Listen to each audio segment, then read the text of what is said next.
today we're going to be creating a white bread. It's an enriched white bread. It's really delicious. It's an old-fashioned loaf. In French it's called the pain because it's two bumps that are going to be in a pan. This recipe will make two large loaves, or in this case today we're going to be making one large loaf, and then we're going to be making some dinner rolls to go with our supper tonight. So today we're going to start off by showing you all the different ingredients that are in the recipe. And like I said, it is an enriched bread, so you are going to have some milk in it. We're going to start out with 406 grams of lukewarm water, which I'm going to put a pinch of sugar into right now. And that's just going to help our yeast to bloom. Then I have over here 14 grams of fine yeast. It's dried yeast. I have here 200 grams of my buttermilk. If you don't have buttermilk at home, a good tip is you can use any type of milk that's in your fridge, 1%, 2%, 3%, whatever, and just put a tablespoon of either vinegar or lemon juice in it, stir it up and let it sour and set it to the side for about 5-10 minutes, and it'll be perfect to use. I then have honey, which will sweeten my loaf a tiny bit and give it nice browning. It's 64 grams, it's liquid honey.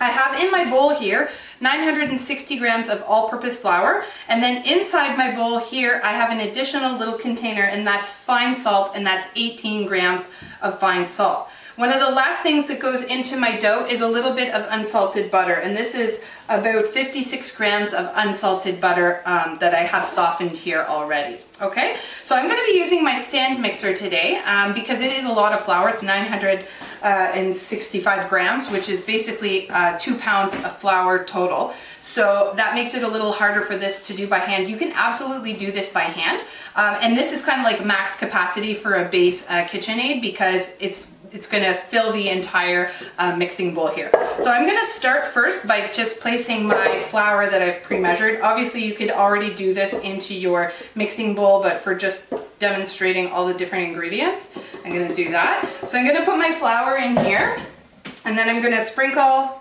my salt into my flour, and I'm just going to give it a nice stir. You can use a whisk for this, but you just want to make sure that it's well combined.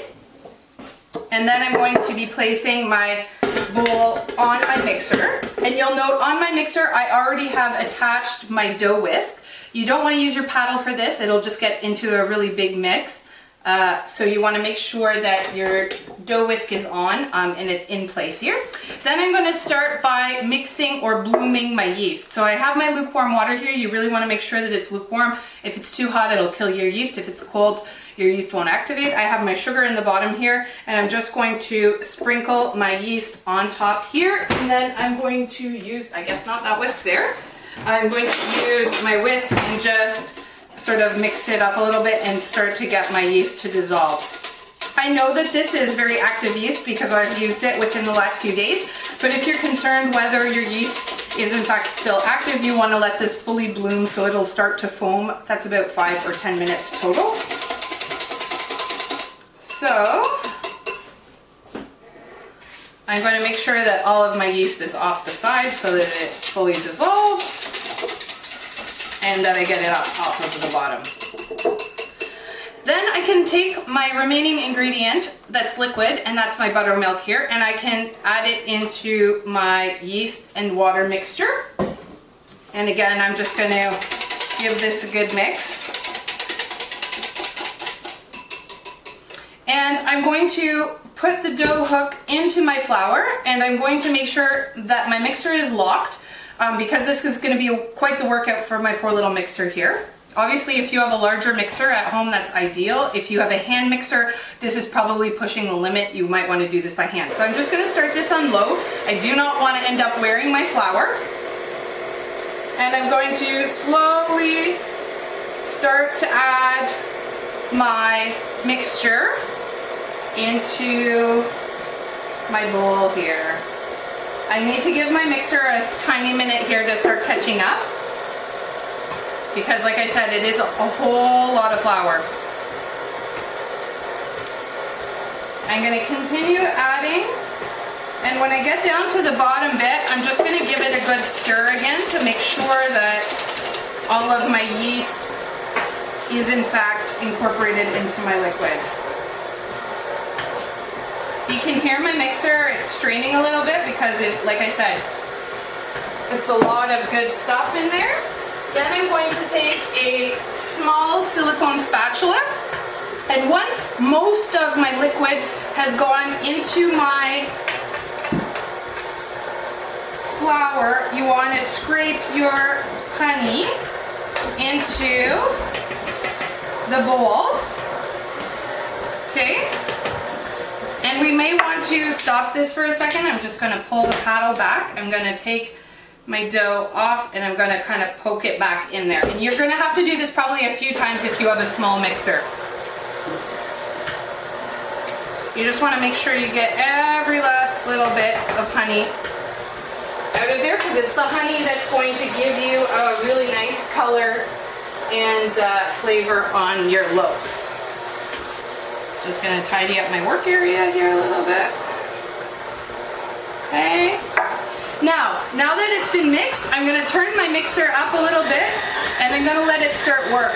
This is a pretty sticky dough because it's enriched. It has that honey, it has that buttermilk in it, and it does have butter. So at this point, once the dough is sort of looking homogeneous, I can go ahead and add my last ingredient, which is my unsalted butter. Okay, so I'm going to put all of that into my mixer here. And that's the final ingredient. And again, I'm going to incorporate this on low to start with.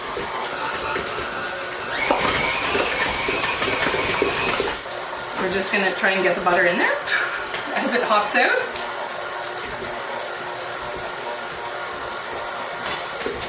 Okay, I'm just going to stop my mixer again, and I'm going to repeat what I did the first time, which is just pull the dough off of the hook and place it back into the bottom of the mixer. That butter really wants to get out.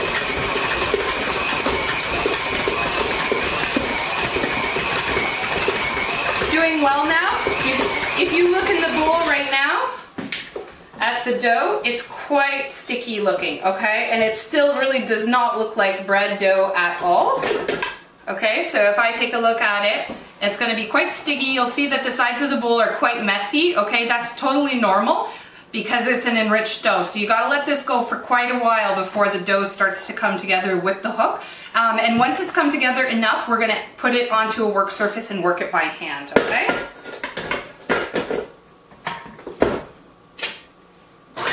You probably want to let this go for about 8 minutes, 6 to 8 minutes total.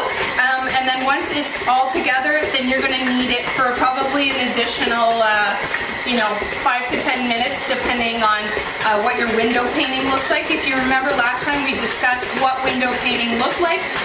Window paning is essentially when your dough, you're able to pull it up and create a window pane without the dough tearing, allowing some of the light through, and that indicates to you that there's been enough gluten built in the dough itself. So our dough's been mixing for about 6 minutes now, and the texture of it has changed quite a bit. It needs about 2 minutes more of mixing, and then we're going to start to really vigorously knead it. So I'm just going to stop it here. I'm going to unlock my mixer, and I'm going to pull it off my dough hook. I misspoke earlier and I said dough whisk. So this is my dough hook, and I'm going to undo my hook, and I'm going to place it to the side. And what happens over time if you have a mixer that moves around a lot like mine does, because it's at max capacity, is your bowl might get really tight, okay? So just to keep that in mind. So if you look inside of the bowl, about half of my bowl is dough in terms of the actual size itself, okay? So that's why I said this is a lot of dough. It's 2 pounds of flour roughly, so by the time all is said and done, you're looking at almost 2 kilos of dough, okay? So I'm going to take my dough out. And it's a lot less sticky now than it was before because it's had that opportunity to knead in the bowl. And I'm just going to start working it by hand, okay? So that I build the gluten. And it is a lot of dough. So you're really going to get your workout in. And we're going to make sure that we're really stretching. If you look at my board, you can see there's no bits of dough stuck on my board, so I know the consistency of it is lovely. And in your hands, it just feels fantastic.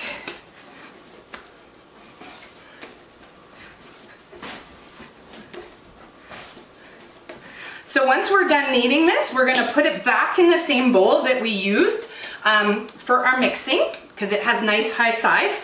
And I already have my oven light on in my oven, and we're gonna allow it to proof until it's roughly doubled in size. Now it will depend where you are, how warm it is in your house, how much humidity you have, as to how long it's gonna actually take to proof. It could be anywhere from an hour to 2 hours. So usually it's about an hour and 15 minutes, or an hour and a half.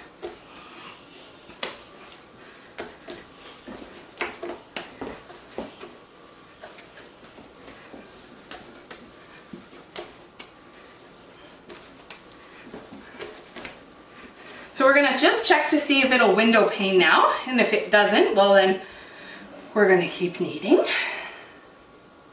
But it's looking really good. So that's perfect. It's completely done. I can make a nice thin little web of dough here. It does not break. It does not stretch too much. So I'm gonna just set this to the side.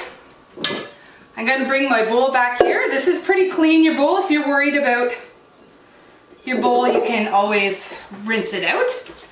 I'm gonna put my dough down inside, and I've pre-wet a tea towel, and I'm going to place my tea towel over top of my dough, and I'm going to pop it into my oven to proof, and I'm going to set myself a timer.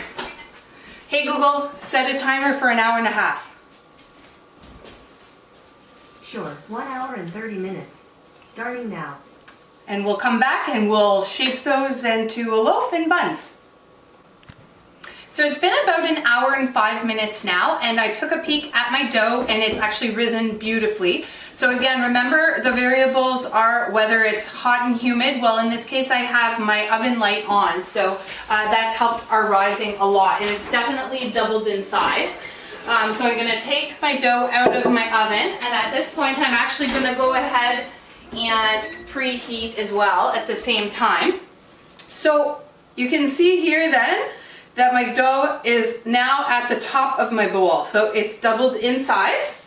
And what I'm going to do is I'm just going to punch down my dough to get the air out. And then I'm going to weigh my dough because I want to figure out how much overall my dough weighs so that I can divide it into my loaf and then my buns. So what I'm going to do now is I have my scale on. I'm going to turn my dough out here, and I'm going to put my bowl back on my scale, and I'm going to put it in here. Oh, it's exceeded the weight of my scale. So what I'm going to do is some basic math. So I'm going to cut my dough in half, and I'm going to put this on. Okay, this is 868,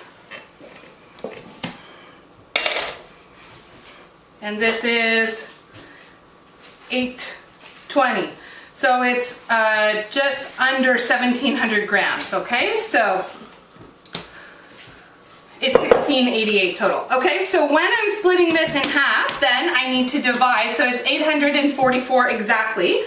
So basically what I divided it when I had measured it is a good indicator. So I'm going to take my dough off again, and I'm just going to weigh it. So like I said, I want 844. Okay. And you want to try and be pretty accurate with this because it makes it a lot easier to divide your dough. Okay, beautiful. Okay, so I'm going to set this piece here aside, which is going to be for my buns. And then I'm going to divide this piece further in half. Okay, so this is 844. So 422, we're going to divide that in half. So you can see my cook pot is super important now. Okay.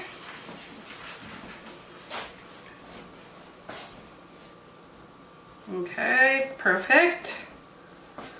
Okay, so I'm going to set this aside, and now I'm going to move my scale out of the way, and I'm going to take my dough, which really has no shape right now, and I'm going to roll it into a nice ball. Okay, so I'm going to cup my hands like we've done in some other videos, and I'm going to roll my dough until it gets to a nice tight ball. Oh, look at this, has a little bubble on it. We don't like that. Okay, and then I'm going to take a large loaf pan, which I've pre-sprayed with cooking spray, and I'm going to put the little ball that I just rolled in one side, and then I'm going to repeat that with this here. So again, if we get any visible bubbles on the top, you want to make sure that you pop those before they go into the pan.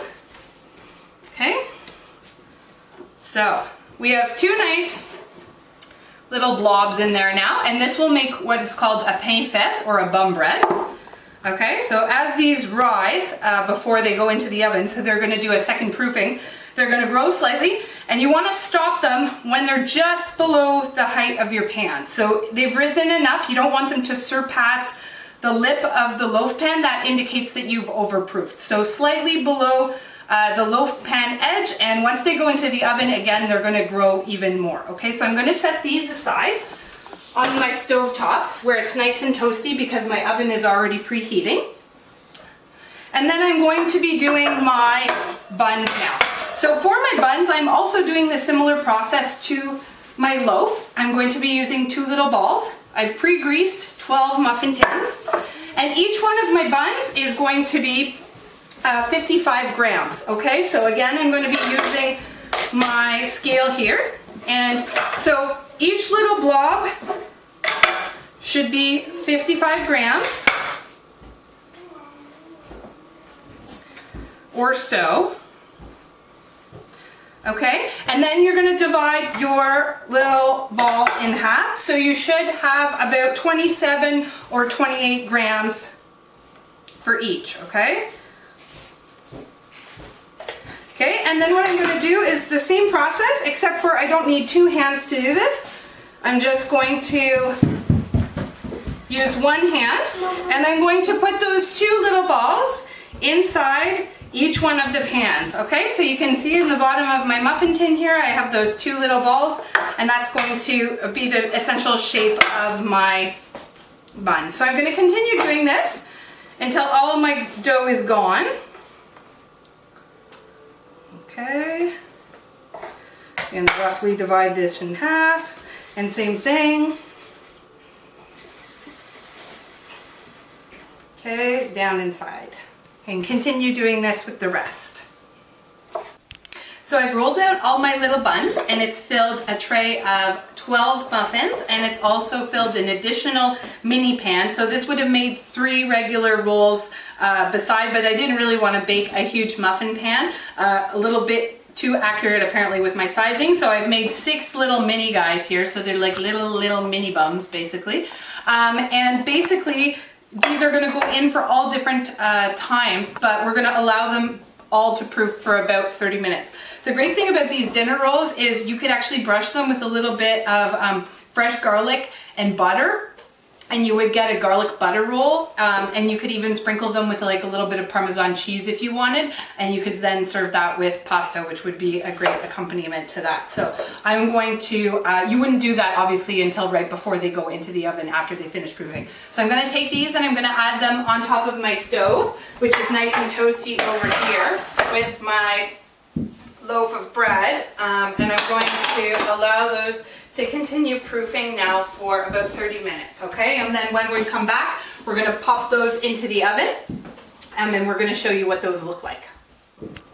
So it's been about 30 minutes, and you can see behind me that my buns and my bread are beautifully risen. So if I look here, I can see that the buns themselves are just sort of peeking over the tops of my pans. And I've decided actually that I'm going to be making a garlic butter with a little bit of Parmesan cheese since I'm having pasta for supper anyways. So I have 2 brushes in my kitchen, and this is really important. These are both pastry brushes. This one here I use for sweet stuff, and this guy here I use for savory or spicy things. That way I don't mix them up and you don't end up with a bad taste on your sweet pastry brush. So here's my savory one, and I have 2 crushed cloves of garlic here, and I have melted unsalted butter here, and I'm going to mix the 2 of these guys together. And then I also have some grated Parmesan cheese here, fresh grated. So I'm just going to take my butter mixture And I'm going to brush the tops of my little buns here with some of my garlic butter. And you can hear my kids, they're starting to get a little rangy because it's supper time. Okay, so those are nice and brushed, and then I'm going to come by and I'm going to put a little bit of Parmesan cheese on top of each one of my delicious, oops, this guy here got missed. No love for him. Okay, so a little bit of cheese on top of each one. Now obviously you could skip this step if you want to have these for breakfast, or you just don't have something that goes with garlic and butter, but really, what doesn't go with garlic butter? So I'm going to do the mini guys the same way. Okay, and a tiny sprinkle of cheese on each one of these, and then a little drizzle of the leftover butter on top. This will just make these really delicious, okay? So if you've ever been to a restaurant where you've gotten like fresh garlic sticks or fresh garlic loaf, this is exactly the same type of thing, and these will be fantastic with any pasta meal or like a delicious roast or something like that. Okay, so I have this all organized here. Okay, so these are beautiful, they're all ready. And then I'll show you my bread. So my bread is barely peeking above the pan. This is ideal. So it's barely below or barely peeking above. You don't want it overproof. Okay, and I'm not putting anything on the top of this loaf here. My oven is set to 350 degrees, and I should be able to fit all of these items in the refrigerator, in the oven at the same time. I also have a cup of water here at the ready that I'm going to throw in the bottom of my oven. It's going to create some steam, create a nice crust and a nice rise on my actual bread. So I'm going to start by putting my big buns in here, and then I'm going to put my loaf beside at the back and my little buns at the front, since they'll take less time. So that fits all nicely in there. Now, for a bun, you want about 20 minutes total. Oh, I almost forgot to put my water in. For my bun, you want about 20 minutes total for the large buns, okay? The little guys are gonna take significantly less. So I'm going to set a timer for about 15 minutes, and I'm going to check on them 15 minutes. The little guys should be ready to come out, and then I can add some more time on. Hey Google, set a timer for 15 minutes. Sure, 15 minutes. And we're starting now.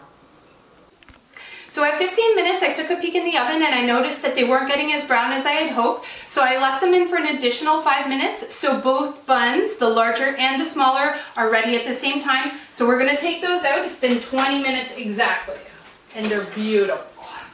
So you can see here how gorgeous these buns are. I'll show them to you in a second, but at the same time, I'm also going to recenter my loaf in the oven. And then I also have a piece of tin foil here. And I'm going to shield my loaf now for the last 20 minutes of baking, so it's 40 minutes total, just to make sure that my loaf doesn't get overly dark because it has that honey inside. So I'm going to take this and I'm just going to create sort of a heat shield over top of my bread to make sure that it's going to stay nice. Okay, so you can see here in the center of my oven with the heat shield on, protected for an additional 20 minutes. Hey Google, set a timer for 20 minutes. Okay, 20 minutes. And we're starting now. So you can see how gorgeous these are. These are risen well above my pan. They have a nice little demarcation down the center where the two little dough balls formed, making that beautiful kind of pain fest shape. And on the little guys here, it's the same thing, okay? So just half of the size, that's all. So you can also see on the back here that I have something else on the go, and that's my pasta that's going to be going with my delicious buns. So my 40 minutes is up, and my bread is right about to come out of the oven. And I'm going to take my foil off of my bread, and I'm going to take my bread out, and it looks beautiful. Okay, so you can see it's golden. There's a nice demarcation in the middle of it, and it's absolutely gorgeous.